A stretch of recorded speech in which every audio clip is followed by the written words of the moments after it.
stars and over the moon. Welcome to the Landing Strip with Nick Lynham and Mikey Garcia, presented by From Financial. Welcome back to the Landing Strip.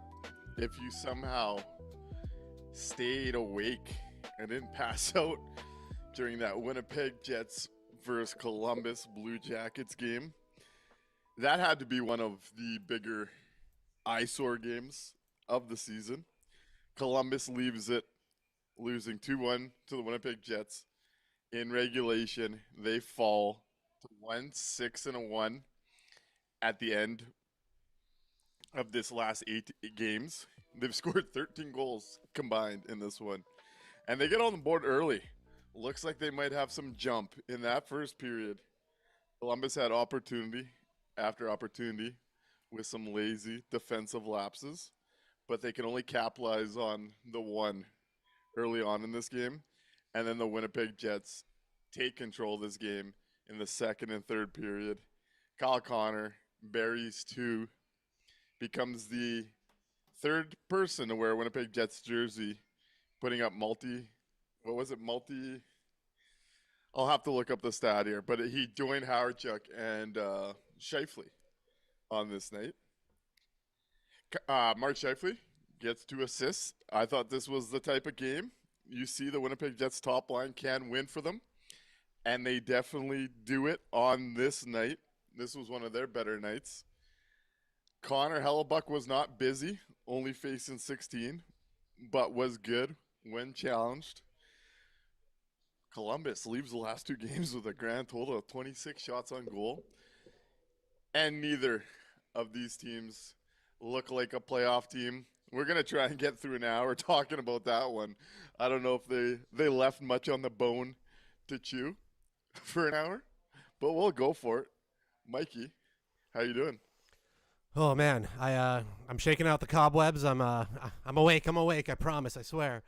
That was maybe not the most exciting game that we've gotten to witness this season for the Winnipeg Jets, or maybe ever in any hockey game. That was a tough one to slog through. But hey, I've been told 2 points is 2 points, and when the Winnipeg Jets come away with 2 points, there is something that we do, and I know that this for sure will help shake the cobwebs off. So let's hit it.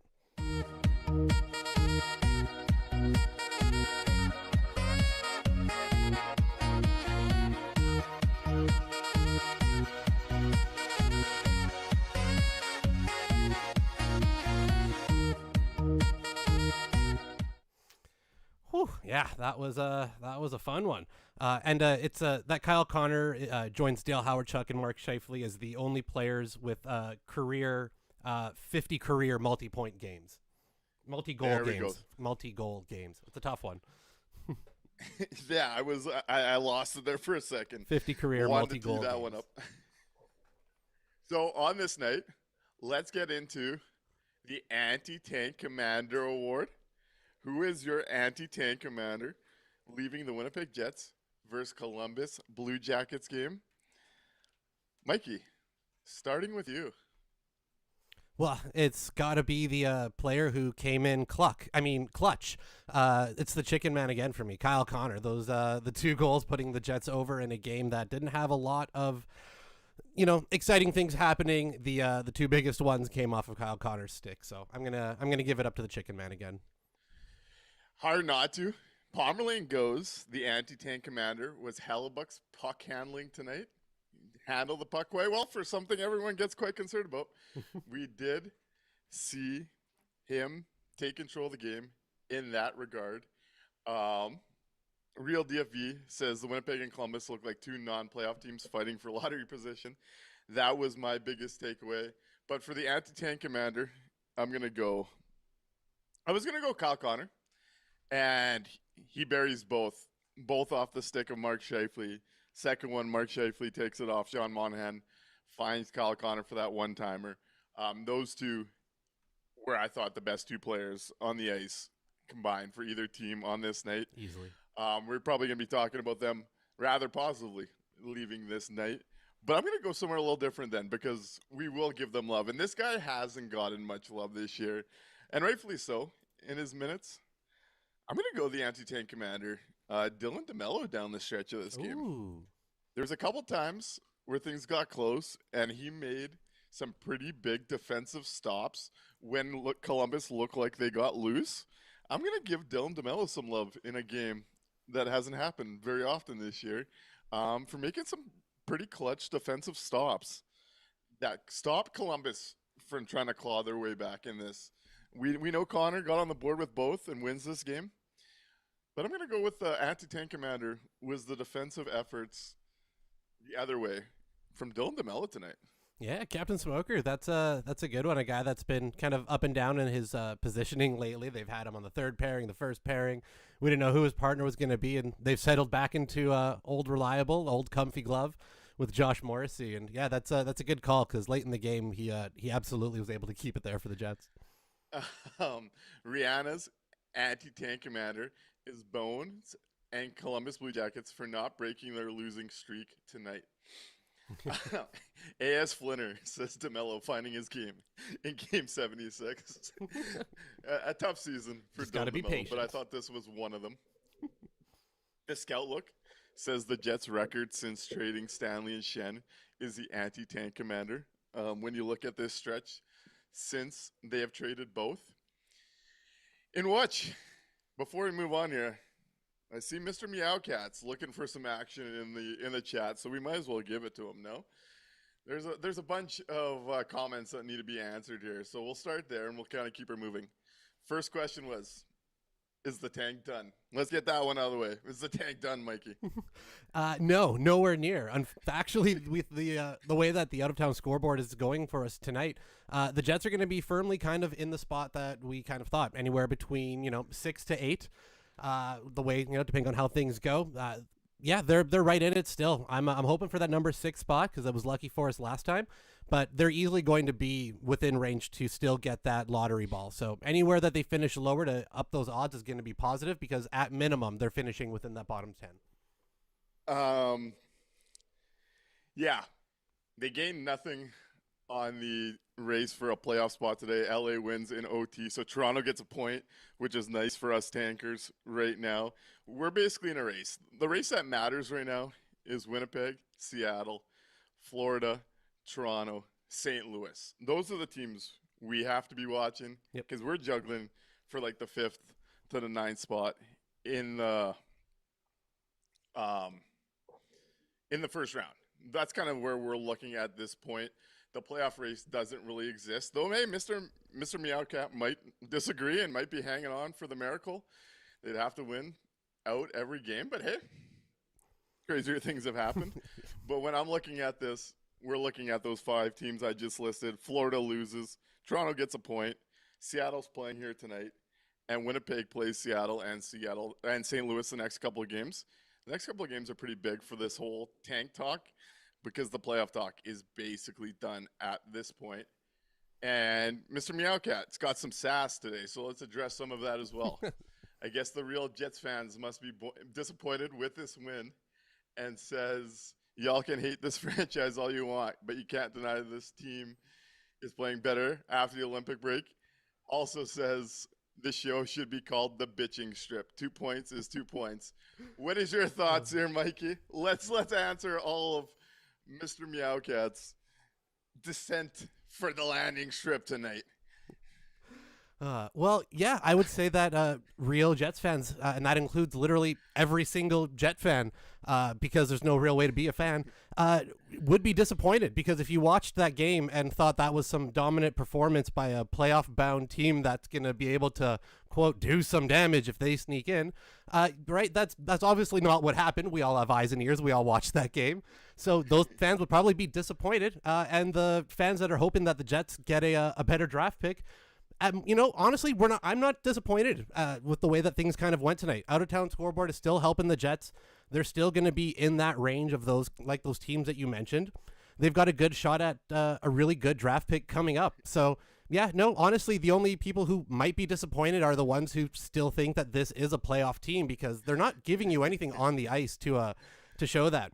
And as for their record since the Olympic break, it's kind of crazy what shedding all of the dead weight that we've been talking about for the better part of a year now does for the results of the Winnipeg Jets. If you go back and take a look throughout the season, I bet you can find 3 or 4 games where the Luke Shens and Logan Stanleys of the team were costing you wins flat out, just, plain and simple in front of your eyes. I wonder what those points would look like right now in your, quote, playoff race. So, yeah, absolutely. The players we told you were dead weight are gone and they're playing better, but they're still completely in line for a draft pick because it took them until, 60-ish games to get to that point. As, I'm sure all really good playoff teams take that long usually to get going. So, yeah, no, this was it's a good night overall. Celebrate a win when you can. I'm pretty sure that Hellbuck also fell asleep when he didn't see a shot for 26 minutes. Yeah. But if that's what you want to put the feather in your cap of, if that's the game you're going to hold up as why this is a playoff team, man, absolutely, go get it. Let's talk. You know what, Mikey? You were diplomatic there. Let's talk here. I'm going to go to the Scout Look saying, Mr. Meow thinks putting on a fan run show about the Jets after every game isn't fan enough. This idea of real fans is so stupid. The idea you want to split up a community because one sees one things one way and one sees the other. I'm just going to break this down. There's a smarter section of the fan base, and then there's where I would put you in, where you're just holding on for dear life, hoping for this thing that was coming. As I see his anti-tank commander award today is the Jets making the playoffs and beating the Avs versus getting a draft pick. Hey, we all got to believe in fantasies, buddy.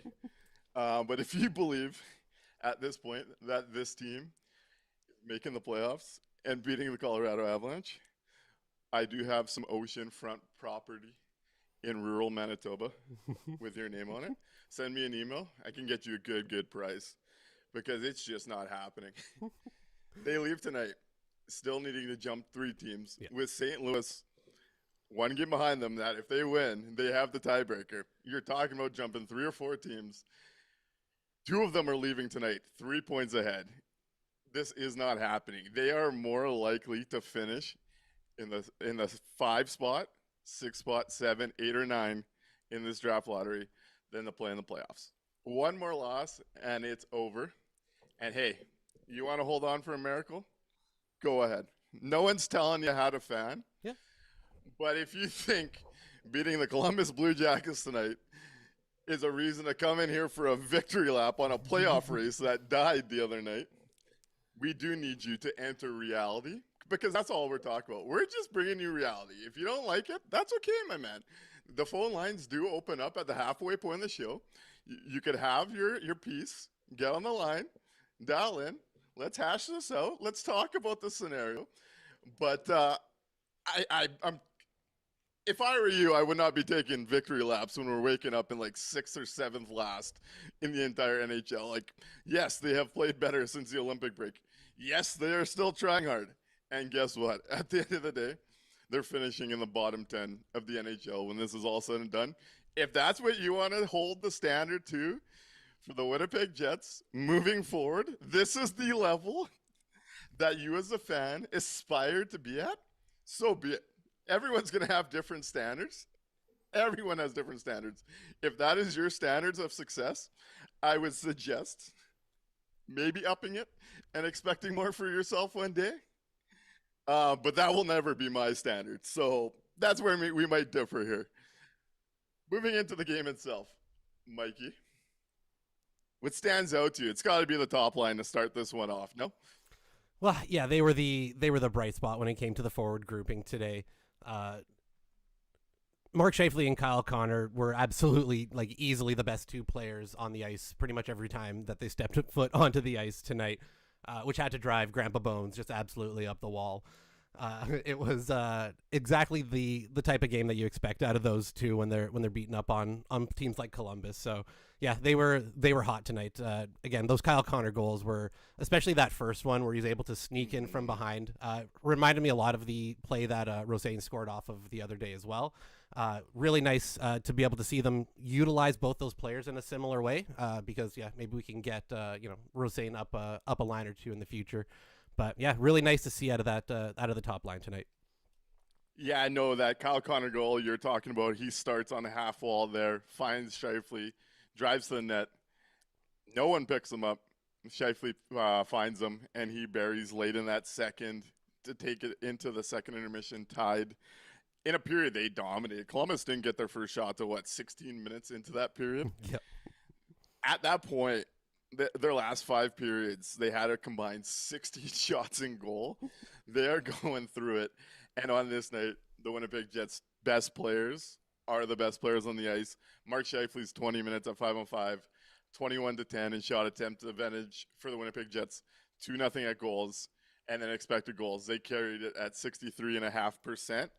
These are the type of games you want to see from the big group on a night where Columbus was never going to find their way to a second shot or even a second goal. Yeah. Sorry. This is one of those games. If you're a team that wants this team and believes this team's going to be competitive, this is one of those games. You want your top 2 players to be your best 2 players. And I thought they were the Winnipeg Jets' best players on this night. They're the reason they get 2 points against the Columbus Blue Jackets.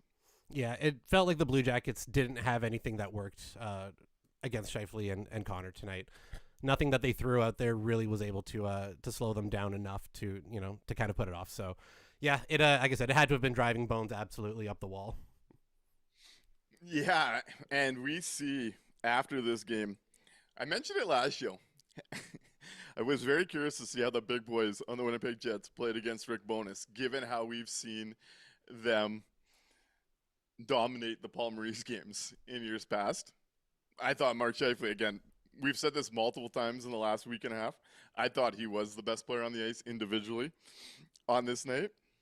And this was a game against Bones where 25 minutes after the game, the locker room was still locked with a players-only meeting going on. Oof. You know things are going bad when the 2025-2026 Winnipeg Jets are able to put your franchise in a bit of a bind where you got to give each other shit and strip the paint off the walls after performing like that against the Winnipeg Jets. And a big part of that was the Winnipeg Jets' best line on this night. Did want to go to, so I thought it was an interesting segment from Kevin Bieksa, and I like to see when Hockey Night in Canada dives into Jets-related stuff and kind of picks out with what they're seeing. And we see them do a segment on Sandberg and Pionk taking a bit of a step back this year. What did you see from them tonight on a night where I thought they handled their minutes really well myself? We'll get into that. Despite the tough start, Dylan Sandberg's that's soft. That looks so bad for me. I know people want a penalty. Sandberg's got to win that battle, and Neil Pionk was staring into nothingness net front. Outside that goal, though, I thought they had a pretty strong game. What'd you think of the first goal? What'd you think of the intermission segment? What'd you think of Sandberg, Pionk, who got some national attention on this night? Yeah, with the with the opening goal, you could just tell nobody was awake on that one. They didn't realize the game started quite when it had. And I agree. I know everybody was calling for screaming for a penalty on that one, but I think there should have been more of a pushback on Sandberg there. It did feel soft, and Pionk was completely asleep at the wheel on that one. So after that, though, yeah, they shook it off, and they were really good tonight. They won their minutes, quite handily. You saw Pionk with the hip check in this one, which, again, I give Pionk a lot of shit, especially for his defensive play, but my favorite version of Neil Pionk is when he's a big pest and just absolutely driving the other team nuts, and you saw a little bit of that tonight as well. So good to see them have a good night together. We know that that's possible. We know that they're able to run a pairing together for the most part. It just sucks that that's the only combination that actually works for Neil Pionk is with Dylan Sandberg. But when it's on and it's working, it looks a lot like tonight. Yeah. So I thought it was interesting. I think it was fair, too, to talk about a step back this year, especially when Sandberg was working his way back from that injury. 100%. I think he's been closer to last year's version of late than not, though that looked real rough. And there was a couple breakout passes right after. I thought they settled in as the game went on. I didn't think they started strong at all. But I like this takeaway from Murat Atesh today when talking about that segment as a real, astute observation. He had tweeted out on Twitter, big part of the Sandberg Pionk story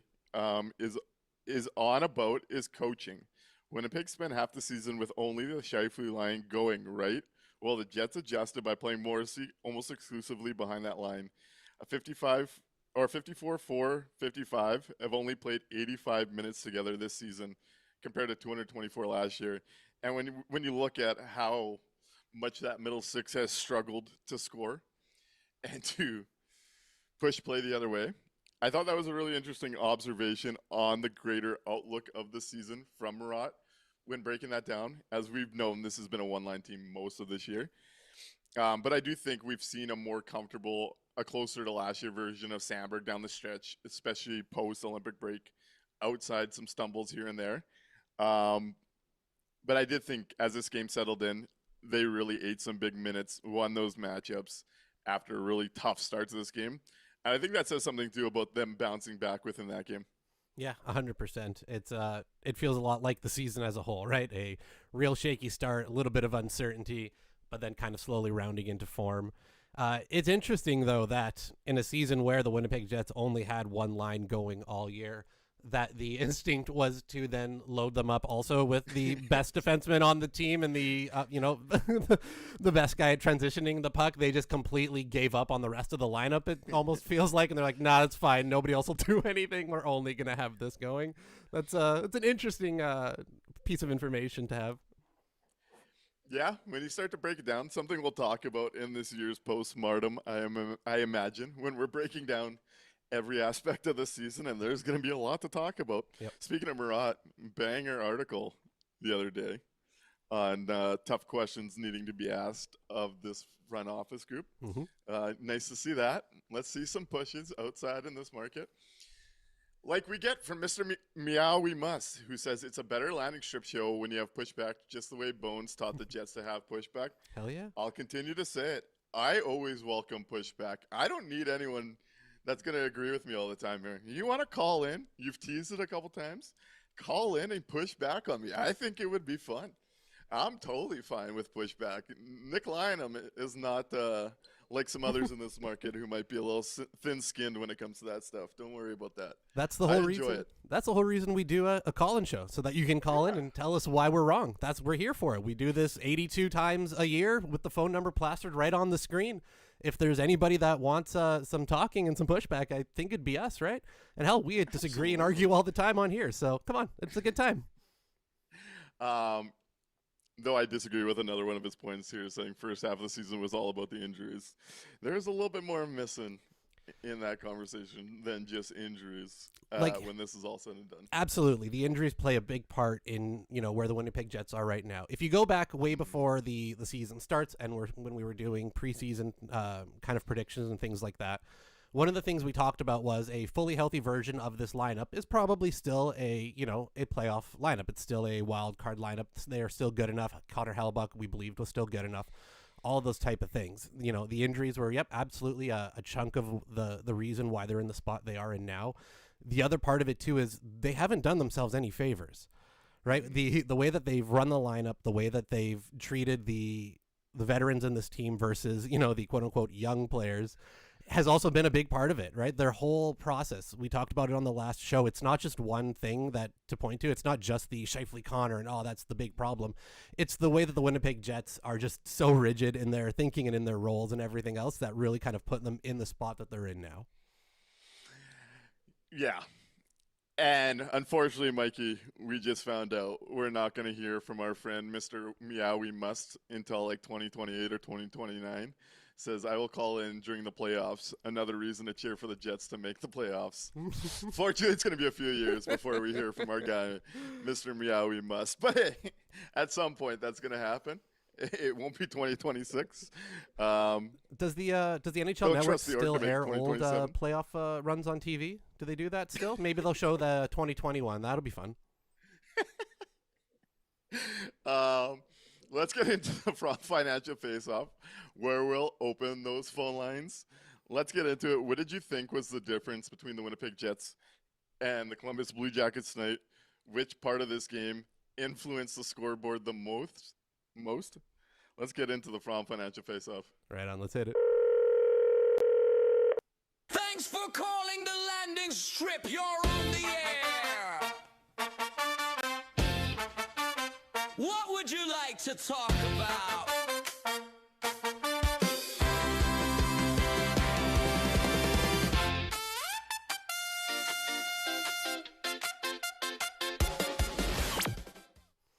Right on. 1-204-800-0409. 1-204-800-0409. Get on the line. Give us a call. Let us know you're from Financial Faceoff and anything else you want to talk about. I'm looking at you, Mr. Meow.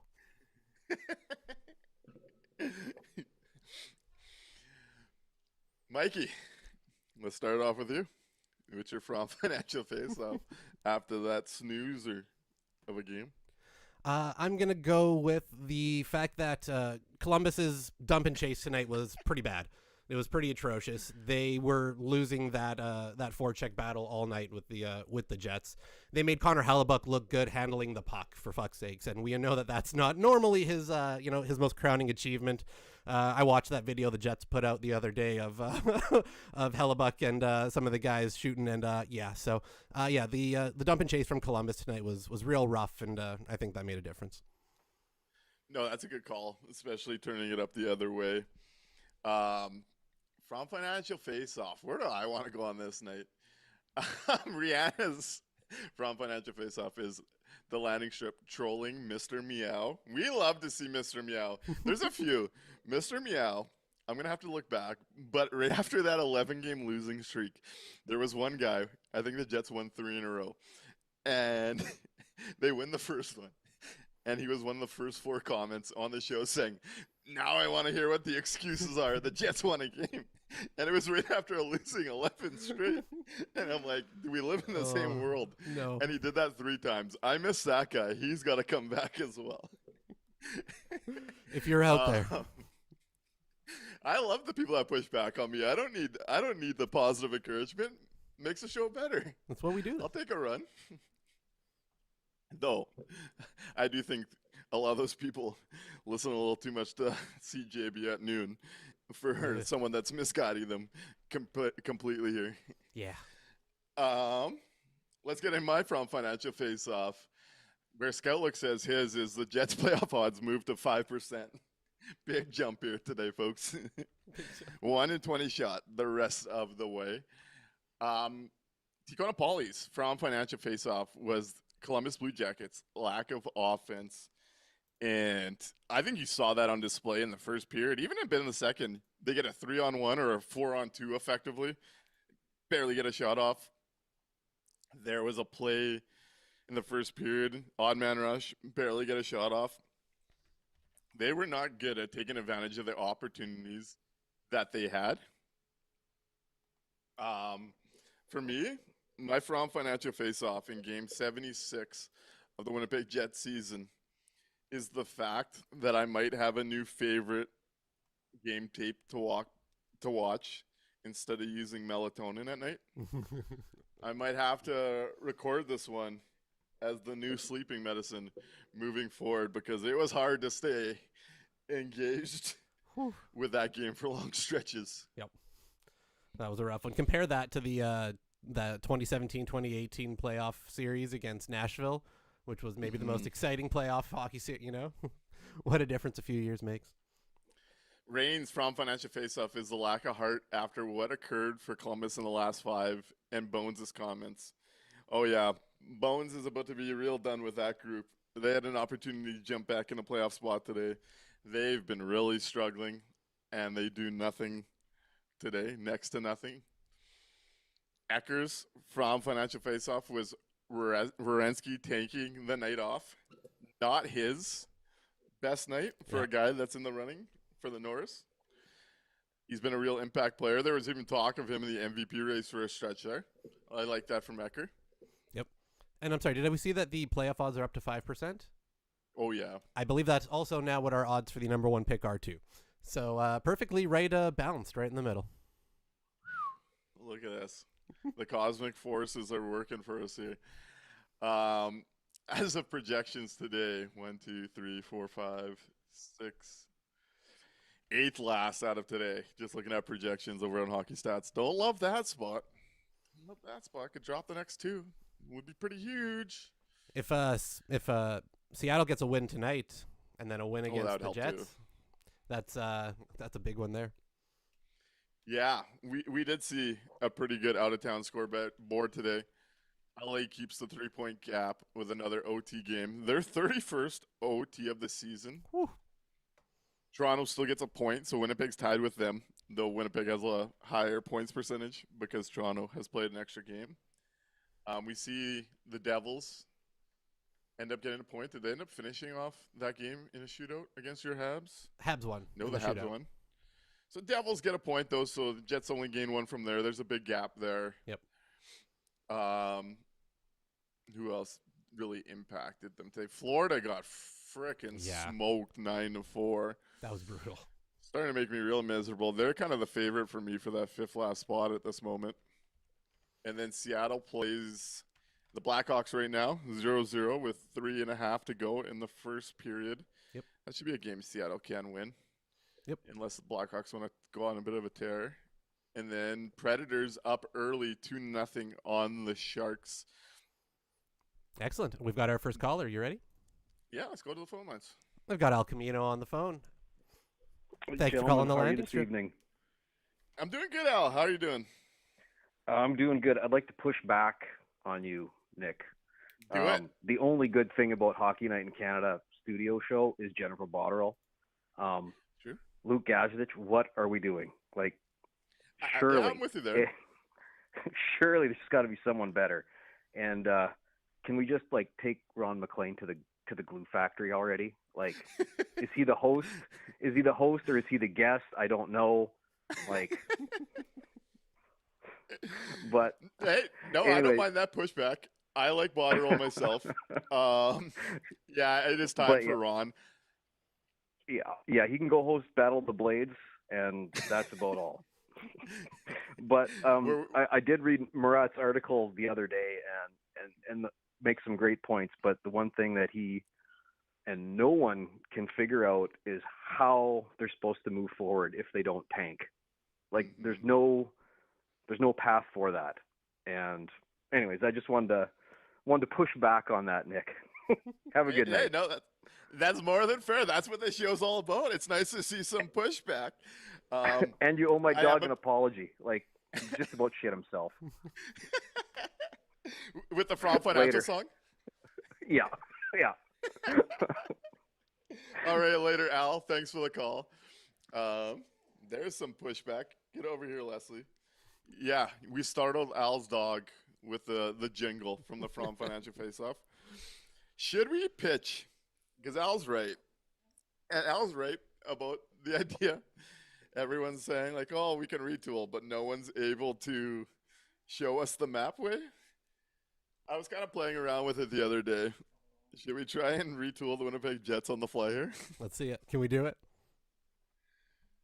I know they're going to try.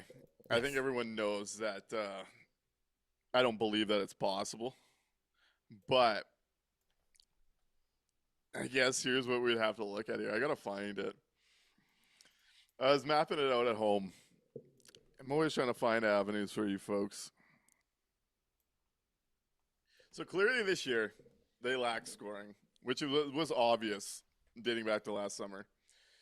In my head, if you're going to retool this, you need probably 2 top 6 forwards, one of them being a center, and probably a third line center that could score goals. So let's say that's the framework. And on D, mobile beef if you could, but we know that's not likely. So in my head, if you're trying to retool the Winnipeg Jets, first of all, you got to break the big rule that's not breaking until Chevy's canned. Because in my head, how I see the Winnipeg Jets' best attempt to go at this point is Larry and Perfetti really like what they've done as the season's gone on here.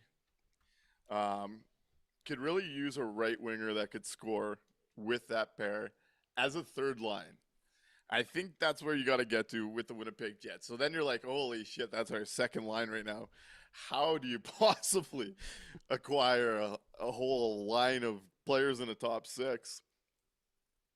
I think what you got to do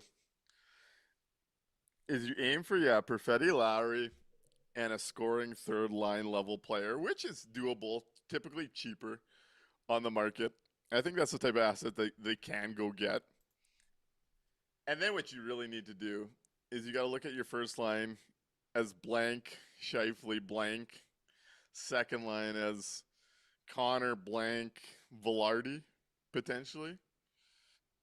And you're looking at finding a 2C that gives you some defense and playmaking.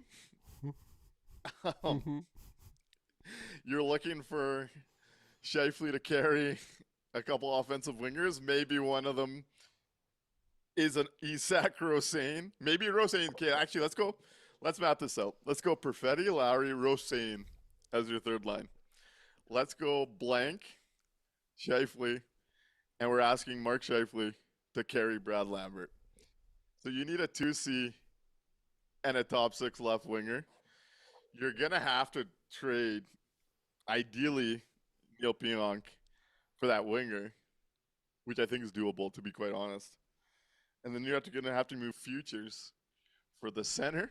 And this depends on where you're drafting, too. Like, when you start trying to map out what a retool looks like, we're talking about a lot of ifs, man. But that would kind of be the framework you kind of got to work between. Oh, boy. Yeah. You that's...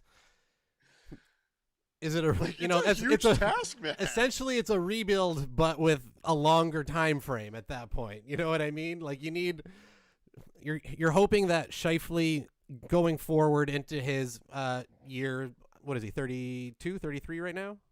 Mm-hmm. Right? So you're hoping that Scheifele in ages 34 to 36 is still a top-line player that can carry Brad Lambert and a mystery winger while we miraculously dig up a 2C that we've been searching for since, I guess, PLD, but at that point we still only had one because Scheifele demanded to play wing.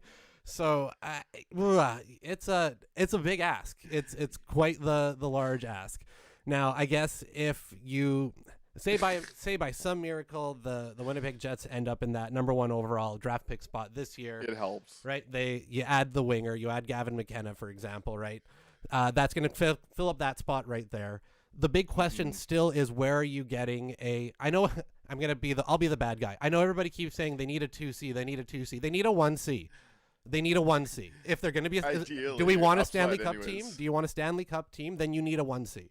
If that's just the way that it is, right? They don't. To be fair, the list is pretty small of centers that have been better than him this individual year. To give him some credit here. Sure, but are we banking on that? If he did what he did this year, are we banking on that for the next 2 to 3 seasons? Not a chance. Right? Again, this is why we said last year when they had a great season that it was time to capitalize, because these windows aren't long. Yeah. I don't think that just, a patchwork fix is going to be enough to get this team to where they need to be.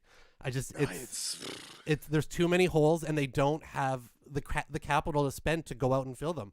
And that's not my opinion. That's Kevin Cheveldayoff's opinion. He's the one that told us they don't have the draft capital to go out and spend in the offseason to add a big pick to trade for a bit to player. You know what I mean? So I don't know where they're going to spend the money to do it. I don't know where they're going to get, it just doesn't, they don't have that path right now outside of, drafting number 1 the next 2 seasons, which is what we were kind of hoping that they would be in that race for. Because if you can get a top 4 pick this year and be in the race for DuPont next year, all of a sudden, the next few years of your team, the outlook is fucking bright. Now we are talking about how you can build a Stanley Cup team around it. But without that infusion of top-end talent, they just don't have enough in-house right now. The players they do have that are good enough are getting older, and they don't have the capital to augment it. So I don't know how a retool works. The other pathway in my head, if I'm trying to get there, you need, you really need a lottery pick. Really need a lottery pick. And that's why, again, so to the Mr. Meows of the world, the reason that we're saying that it's better for the Jets to lose these games right now is the conversation we're having right here. They don't have an infusion of top-end talent available to them to turn this around on the fly. Even if you said you wanted it to keep going right away next year, then you should be begging for this one off season to be as bad as possible. You should be screaming for them to finish as low as possible in this one season, get that number 1 or number 2 pick with an NHL ready player right now, and then if you believe Scheifele and Connor and Morrissey are the guys to do it, boom, go ahead. But at least give them this. At least care about them enough and believe in them enough to give them a high draft pick this year. You should be begging for them to lose, to want them to win games, to either just barely make the playoffs or barely miss, so they don't even get that extra bit of talent that they need is crazy to me. Hey, could you imagine, though, he would get to call into the landing strip for 4 more games to make fun of Nick for being miserable about the fact we got to play 4 more games instead of drafting high? There is some rewards here. Like, it baffles me because we want this to be a long-term positive thing for the Winnipeg Jets. Everybody, again, it's the marshmallow test, right? It's 1 marshmallow now, 2 later. Everybody's taking the 1 now. Yeah, and then when you think about this retool aspect in the non-Nick Lynham scenario and in the Kevin Shoveldayoff has multiple rules situation, you're looking at going into next year, Kyle Connor, Mark Scheifele locked in together. So then what you need to get is you need to go find a top 10 play driving winger level player like you had in Nick Ehlers, which you're not getting at the top of this draft because you're going to need someone that's capable of being your second best forward, driving a second line because you can't divorce Dumb and Dumber. And then you're going to factor in, of the 3D, Salo should be playing with Sandberg. DeMello's the best fit for Morrissey because Pionk can't do it. Yep. But they won't trade Pionk, so then you're looking at trading DeMello, who's going to bring you back probably less than Dylan DeMello to try and fix this forward group. What is being sold in a lot of the market right now is not looking deeper at the current situation they find us in, where Al Camino also points out the wrench in this whole thing is if this happens again next year, there is no way Morrissey resigns. Oh, and if Sandberg is expired at the same time, he's hitting the eject button too. It's interesting though, because if you do let your mind expand into the idea of trading someone in the top 6, Josh Morrissey in one trade could really change what your forward group looks like into the future with the type of assets you'd get. You're not going to get better on the complete term right now, but you could start looking at what a Josh Morrissey might bring to rebuilding a forward group. You can start looking at things that way, and I think it'd be very wise because the task in front of them, man, I've been trying to find retool scenarios, and I'm not saying it's impossible. I'm saying it's impossible for Kevin Shoveldayoff. Yeah, we've, again, if past performance is any indication of future performance, we know that that's just not a skill that he has in the toolbox. It just isn't. Anytime they've tried to be proactive, it's blown up in their face. We've seen it, time and time again. Man, can you imagine what this lineup looks like with a lottery pick win this year and Nick Ehlers still on the team? Well, if Nick Ehlers is still on the team, they're not playing. That's true. They're not even. They wouldn't be in the lottery situation. God, can you imagine what the season looks like just with Nick Ehlers still on the team? Yeah, they're probably where they are, but actually on the positive side. Yeah. I would say they're on just over the positive line. I don't think they're dramatically in. I No, don't think they're but top 3 in the Central. There's definitely, again, I can count probably 3 wins that Nick Ehlers would have aided the Winnipeg Jets in over the course of the season. And at that point, yeah, you're actually in a playoff fight here at the end of the season as opposed to, this fake mirage one. Yeah. The Scout Look says the Jets have a 64% chance to draft 9th. They should just play without a goalie the rest of the way. I'm all in. Let's go full NBA on this league. Let's dive as far as possible. This team needs it so bad. Oh, we're on Prime for that Seattle game. I didn't realize that. Yeah, we're the Prime game for Monday, which I'm excited about. I really like the pregame stuff that they do with the arena sounds. That might be the biggest must lose of the season all of a sudden again. Yes. We're back into the can't win or must loses. That Seattle game might be the biggest must lose of the season. That game has such massive implications in terms of where the Jets are going to draft. Like that will be if we when we look back at the end of the season, wherever the lottery ball falls, we're going to look at that game specifically, I think, and say that was the turning point. Whether or not they win or they lose, I think that's going to be an inflection point. That's a big one. When this is all said and done, actually, I'll use this to remind everyone. So when this season does end outside the playoffs here, we'll end up doing a show for Locker Room Day where we'll break down everything we've heard from the team that day and kind of just analyze things from there. We'll try and do an episode where we map out a retool. I think it's going to be a fucking big task, man. Yep. But we'll try. And we'll map out the steps towards what we really want to do. But I will put it out there again, as tonight's been the episode of pushback. We were inspired by Bones to get some pushback on the show from Mr. Meow. We were getting some pushback on the line from Al Camino. If you'd like to push back on the rebuild versus retool conversation that comes at the end of this season, I would love to give people that see a pathway and can explain why a retool can work in Winnipeg to set aside. Let's do like a Zoom call for 10 minutes or 20 minutes, whatever you want to pitch your thing. Let's have a back and forth with some pushback on both ideas at the end of this year. Reach out at toplinemedia@gmail.com. I think that'd be a ton of fun, actually. Yeah. If you've got ideas on how you think the Winnipeg Jets can make this work, if you are a true believer in this core and you think that this is still the core to do it, they can win a Stanley Cup. They just need to, tweak the lineup. They just need a little retool here and there. Give us a call, send an email in, toplinemedia@gmail.com, and we'll get you on the show. We'll talk about it, and you can explain it. We'll give you as much time as you want, and we'll lay it all out. And maybe the most ideal situation from the Nashville-San Jose game from my vantage point, Nashville is up 3-0. Let's keep that Central Division rival ahead and in that playoff race. We don't need them getting lucked into a pick. And Sharks still have that extra game in hand, so I think that's a win. Yep. Yeah, that'll be fine. Flames and Ducks 1-1. All right. Moving out of that, anything else in this game? I thought this was a tough one. Anything from this game in a big picture conversation you wanted to touch on today? Again, they went 26 game time minutes of no shots from the Columbus Blue Jackets tonight. So, like you said, not a lot in game to actually, break down. This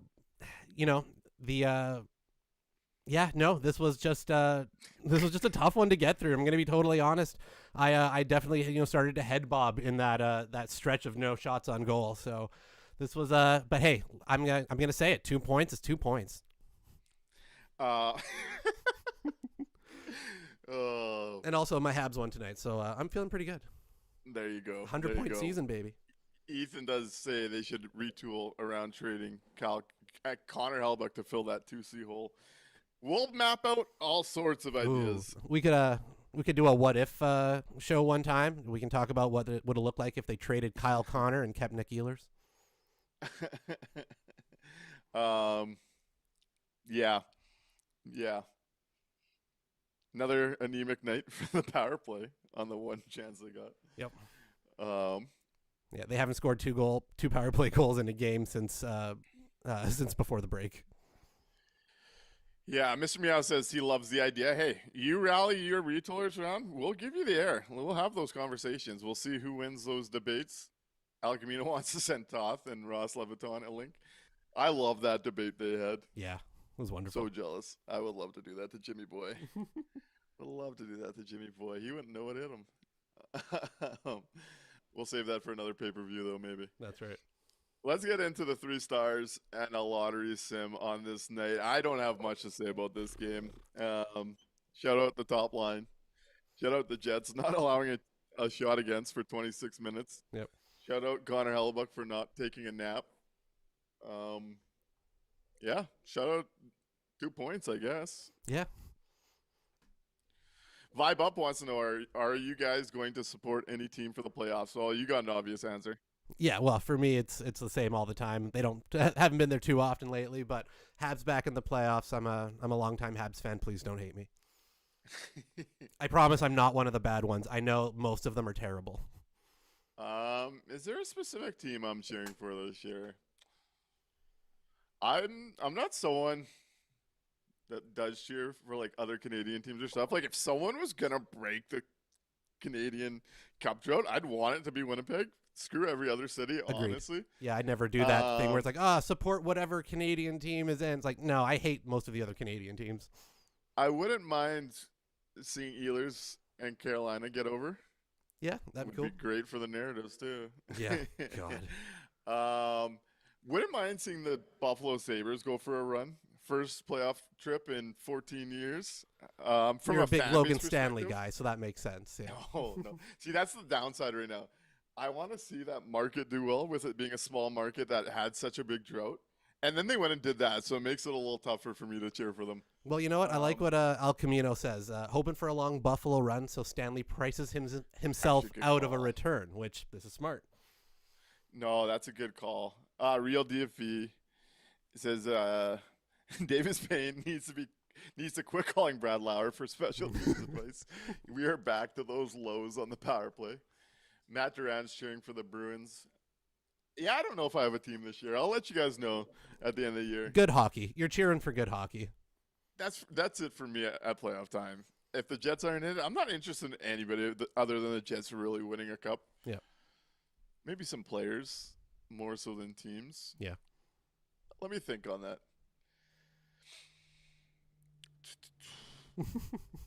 El Camino asks, would Ehlers pull a Maurice and say he hopes Winnipeg wins the next one? Oh, that was hilarious. Paul Maurice felt some guilt. I will never not be convinced. He should. He should feel guilty. He quit on the team in the city. He quit on them. I still can't believe people still idolize and that guy. He quit on you. Still the best thing that we needed to happen. It's true, but I still can't believe that people don't see it for what it was. Even KPM does say Nick is a Tampa guy. Give me some haggle minutes. We'll figure it out. I'll let you know. Yep. Jayla Boss says, give me Utah first postseason run in the new city. See, my big thing there is there's a Central Division team, I don't want to see the Central do well. Right. Sharks would be fun just for Macklin if they get in. Yeah, if they get in. I still think they sneak into that last spot. I do think it's hilarious how much everyone shit on Barry Trotz, so much so that he's resigning. And he's going to make the playoffs before Kevin Cheveldayoff's retirement home. Yeah. I think that's an interesting comp as we get through this year. God, thinking about that today. Remember when we laughed at the retirement home Preds, and now we're the fucking retirement home?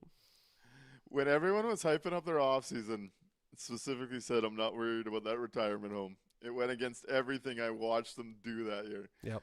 And they fall off. And they're going to beat the Winnipeg Jets retirement home. Terrible. Pathetic. Let's get in. Should we do the tank? 3 stars. Oh, 3 stars, right. We'll do 3 stars. Let's hit it. 3 stars. Who you got? I would in a heartbeat.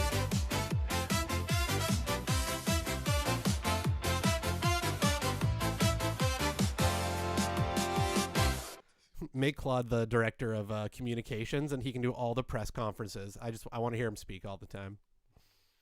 Joyce, I just want to shout out Joyce's, who had a lot of comments over on Twitch during the bigger combo we were having, saying, gotta sell Connor for multiple pieces and hope you hit on everyone.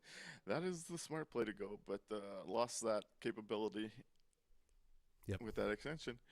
Anyways, only talked about that forever a year ago. These are 3 stars on this night. 3rd star, I'm going to give it to my girlfriend for kicking me and waking me up part of the way through the game, so I didn't miss the rest of it. She's a real trooper for that. Miranda, shout out to you. 2nd star, 55. 1st star, 81. And as Shifley said in the post game, nothing's more fun than playing with 81. So they'll get number 2 and number 1 tonight for being the best 2 players on the ice. Oh, I hate it so much. Real DFE asks, happy or sad if Nick Ehlers wins the cup? I'll be happy for him. Always happy for Ehlers.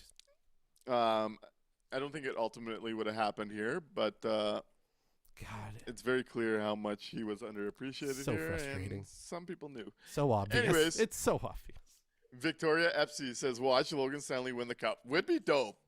I'll sign up for it. Yeah. I'll sign up for it. It'd be hilarious. Stanley on the Stanley Cup, as God intended. Could you imagine the team that trades for Stanley, Shen, and Tanner Pearson wins the cup? Chevy will feel so emboldened. He'll be like, I was right. I knew it. I told you all. He'll re-sign all 3 in the offseason. He'll bring them back. And then we'll do a cup presentation. Everything here, I bet you. Watch, they'll get them rings. Could you imagine if Yarmo puts his stamp on the team by bailing the Jets out and wins the cup. We'll never look at the trade deadline again in our lives. The hockey gods would be rewarding his positive karma for bailing the Jets out. So maybe that, that's how it goes. Yeah, I'll just never be able to judge a trade deadline again in my life if the team that comes out of it, making a tanking Jets team better, taking the shit off their hands, wins the cup with the shit in the lineup. Though, I mean, Pearson's not really a regular. No. Luke Schen's not really a regular. Yep. And the Stanley roller coaster has people all over sorts of things here. Anyways, Pomerlein points out, though, in that scenario, Chevy signs Stan because he has cup-winning experience. The price only went up. Exactly. That 5x5 is now 6x6. I'm not going to sleep well on the Stanley stuff that he's truly gone until July 1 hits. Yeah, not until he's signed somewhere else. I'm going to be worried that he's coming back. It's coming back to Winnipeg. With a ring. God. That's what Eddie Olchuk meant when he said it, right? It was that Stanley. It was just Logan Stanley. Did I give my 3 stars yet? No. Bit of a tangent there. 3 stars on this night. I'm going to go with... Jeez. Hellbuck wanting the tank to go on one-on-one. He was eyeing up a goalie goal at the end there, hey? Yeah, man, he actually shot for it. Okay, actually, that reminds me, you just pissed me off. You just pissed me off. I forgot about this. Can we talk for a second about this Kyle Connor and Mark Scheifele thing? Yeah. Oh, we have empty an net? honest conversation of how that game ended. Yes, we have to. This is going to sound a little psycho to some, but in a quote-unquote playoff race with the net empty, the Winnipeg Jets were prioritizing Kyle Connor scoring a hat-trick goal than anyone finishing the game off. In a themselves. one-goal game. In a one-goal game. Yep. Like, I'm sorry. A win's a win. That fucking pissed me off. Like, they're not even taking it serious at this point. Look. That was so unserious we've never seen Connor Hellbuck take a shot in his life, and it was a terrible attempt. Yep. Let's be honest. And then 55, forcing everything to 81, and then having to take a penalty for a 6-on-4 draw with seconds to go because you're out there playing cutesy with your bromance. Unserious shit, man. Oh, look, I love to see people flirting in public. It's one of my favorite things. It's adorable, and that's what was going on tonight. The cute fluttery pass to try to put it on his stick was fucking adorable. I loved it. It was absolutely hilarious. And then the best part was after he doesn't score it, Kyle Connor just stands there for a second and just kind of looks around. Dog, there's still time on the clock. What are you doing? And he was like, oh, I didn't get it. It's like he was upset. He's like, oh, I'm sorry, baby. It was wonderful. Absolutely wonderful. In that moment, I wanted it to burn them like that Dallas Stars play. Yeah. So bad years ago.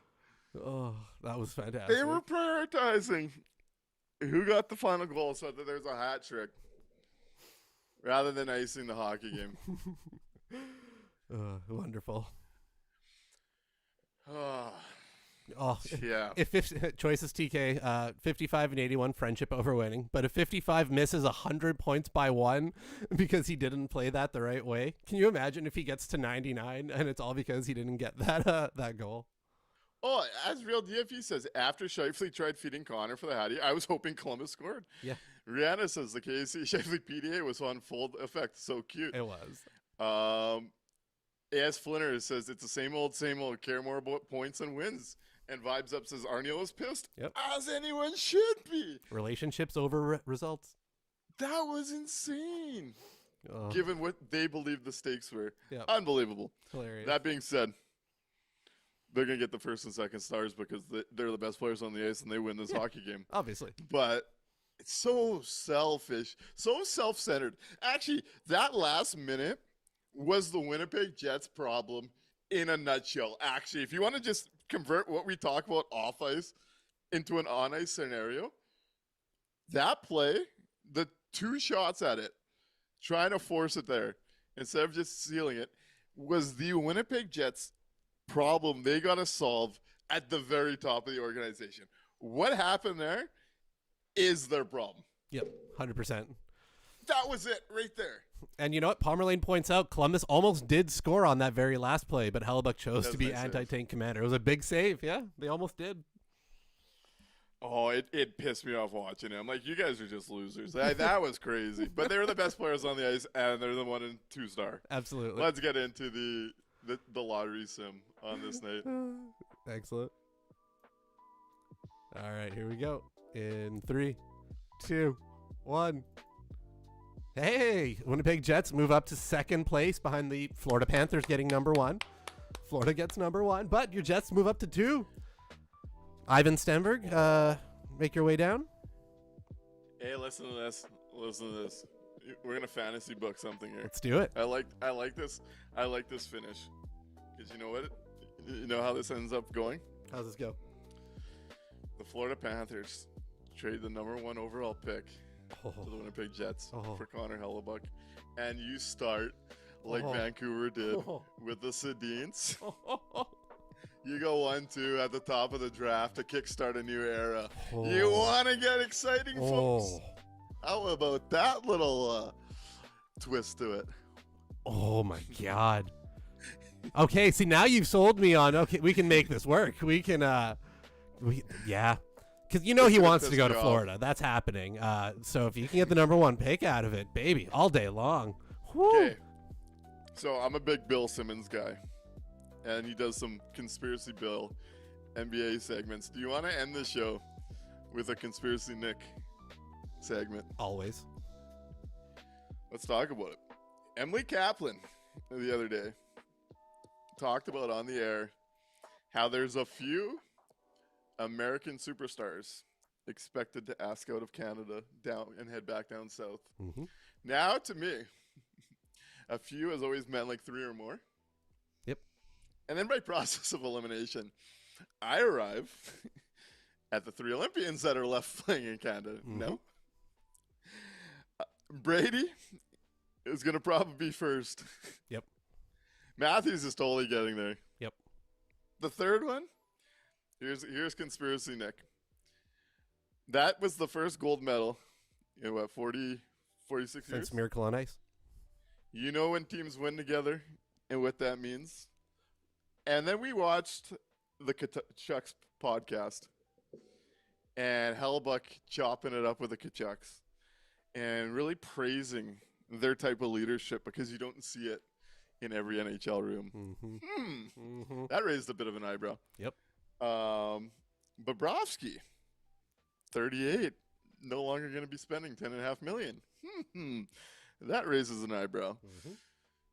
Matt Tkachuk and Brady Tkachuk talking about how every single day they text Connor Hellebuck to thank him. Yep. There is going to be so much obvious tanking going on between this Team USA team that you're already seeing the Tkachuks doing it out in public with their dad on some recent episodes. Yeah, I saw that. And then you add the Paul Maurice connection. You don't think he's going to be getting in someone's ear about realizing what he realized when he walked out of here? Mm-hmm. Just something to think about, because Conspiracy Nik's got the tinfoil out. Well, and don't forget on that how mean everybody was to poor Connor Hellebuck afterwards, and you know he had to run to the media to let everybody know to leave him alone. He's a sad boy now. Okay, think of the children. Yeah, there's a lot of if you really want to get conspiracy with it, there's some writing on the wall that you could start to point to. I absolutely totally believe conspiracy. This is us making this shit up. Yes, by the this way. is just Just gonna be loud about this that. is conjecture. This is just us fucking around. This is not we have no sources on this at the moment. We're just speculating. But I could absolutely envision a world where Connor Hellebuck very quietly asks for a trade out for all of those kind of personal reasons. And then he can point to it as well, it's not that I didn't believe in Winnipeg or I didn't believe in the team. I just felt, for me and my family, it was better to, be down in the States where we're appreciated more and closer to home. And, it's going to be some shit like that. I could see it. If it's not Florida, if they don't end up with the like draft pick capital needed to kind of make that work, I could also see New Jersey coming and making a call about that to get him into the United States. With Hughes there too. Mm-hmm. Just a conspiracy. Well, that's why the Hughes brothers, right? That's the other Olympic connection. So that's why I thought New Jersey. Yeah, I think we're gonna see a ton of open tampering going on, and I just wonder, depending where this season finishes, where that ends up here. Because Matt Duran says, he likes lake fishing way too much. Maybe. I think there's fishing in a lot of spots. places. I think they have fishing kind of everywhere, especially when you have millions of dollars. This isn't Dustin Bufflin, who is, a famous recluse, Similar personalities, to be honest. Yeah, it's a different thing. Hellebuck, I think, would be fine, fishing somewhere else. All I'm saying is that's conspiracy Nick's early, way too early.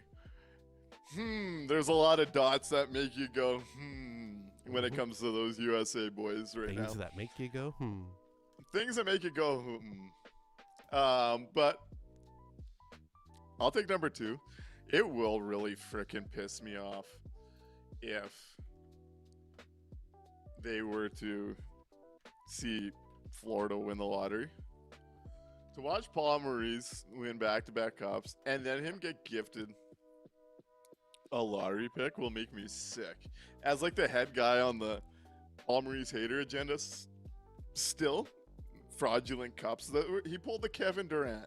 Let's talk about it. Paul Maurice pulled a Kevin Durant to add to his resume here, and now we're talking about him like he's the greatest thing since sliced bread. It's getting a little bit ridiculous out there for Mr. 2000 and Mr. 500 record over those 2,000 games. I gotta say, for a guy that bailed on Winnipeg, 6 months later signs with the President's Trophy winning Florida Panthers. We're talking about Kevin Durant out in plain sight here. Yep. I gotta say, but that will make me fucking miserable to see them get rewarded with a lottery pick unless they're sending it to the Winnipeg Unless they're Jets. sending it to us. And if we're doing conspiracy hat corner, I firmly believe that when Maurice quit the Jets in the middle of the season, he already had the deal with Florida in place. With the ownership group, because they go back way fucking far. He knew exactly what was happening. He quit with that already in place. That should have also been tampering. But again, that's just my conjecture and speculation. Oh, he knew what he was doing.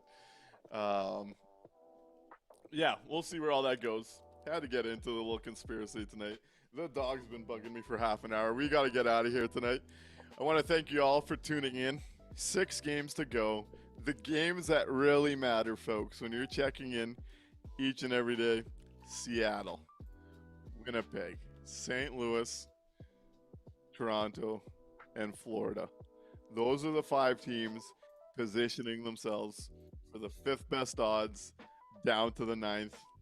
That's what we're talking about the rest of the way here when you look at the gap on the playoffs and the gap on 4th last. These 5 teams are jockeying for playoff position. We're going to be drafting in the top 10. Not a bad scenario. And if you ask me honestly, Winnipeg Jets drafting in the top 10 is a much better scenario out of this year. I said it back in July of last year than them making the playoffs. This is going to bring some good stuff. We have 2 massive games coming up here. Can't win, must loses on the schedule. We got Seattle and St. Louis on the 6th and the 9th. Can't win, must loses for the ultimate goal here. It's going to be a big week. It's going to decide a lot down the stretch here. Buckle up. The roller coaster is back on the positive side of things. And we'll see you after the Seattle game on Amazon Prime Monday night. Right on. Good night, everybody.